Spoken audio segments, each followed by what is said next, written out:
Okay, so what are we going to do now? So the promise I made the last time was that I was going to connect this symbol, the hand-shaped symbol, with the bird and with the phone. Originally, it was not very easily done, but because my daughter likes the pretty stuff, a long-tailed bird, so I'm going to do it for her. I'm going to somehow come up with a combination of these fundamental symbols to build a Chinese character. I'm not going to promise that every Chinese native speaker will understand it, but it would somehow make sense to them. So we start with the birdie shape, right? The birdie shape can be simplified. This one is too much. If you are writing down a lot of Chinese symbols, this one is actually too much. So we can simplify it and make the curvy shape less curvy, but you still see the contour, right, being preserved. I can still have the bird face, but with one stroke, I can connect everything to give the bird a body shape.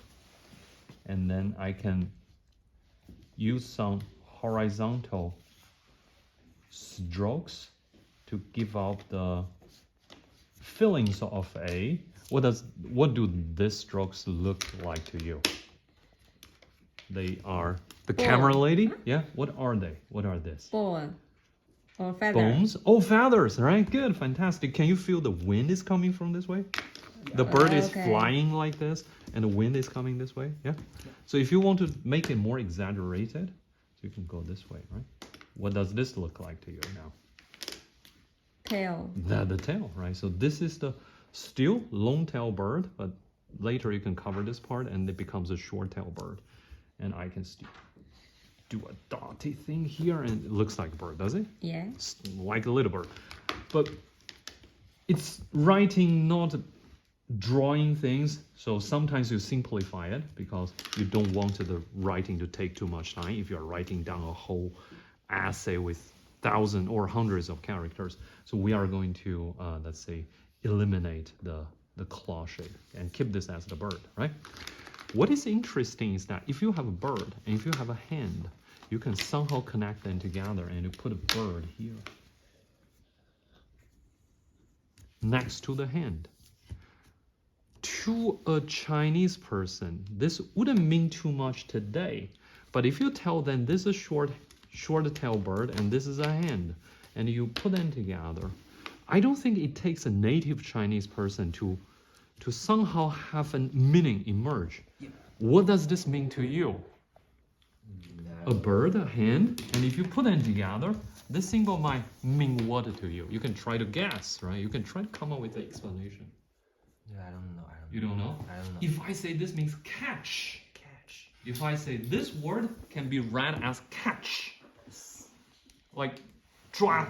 In China. Yes, 抓, yes, 捉, yes. right? Does it make sense to you? Yeah. So this is a fascinating thing about Chinese writing system. Everybody at the beginning, they could have different interpretations of the same symbol or the same combinations of the symbols. But if you relax, or if you let your imagination go, combining these fundamental elements or recombining them, you can come up with different characters by yourself. So you can call this, let's say, catch, because a hand is trying to grab the bird, right? So you can call this catch.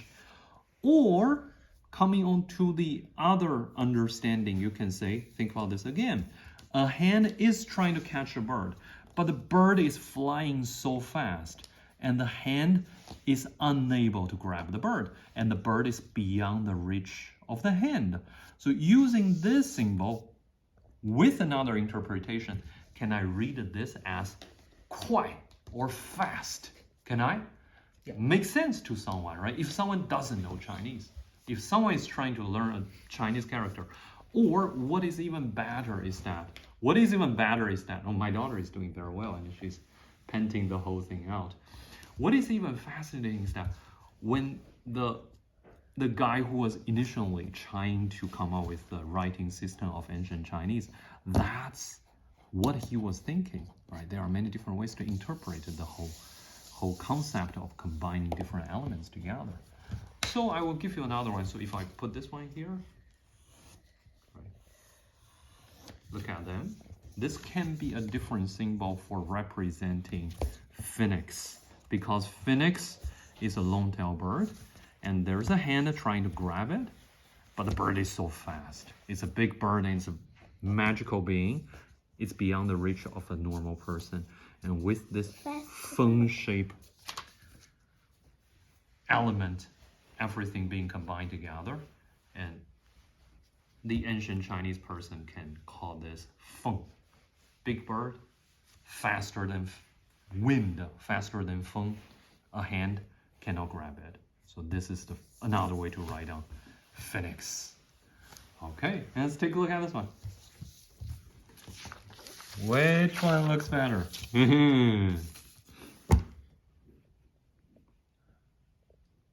Wow. Thank you.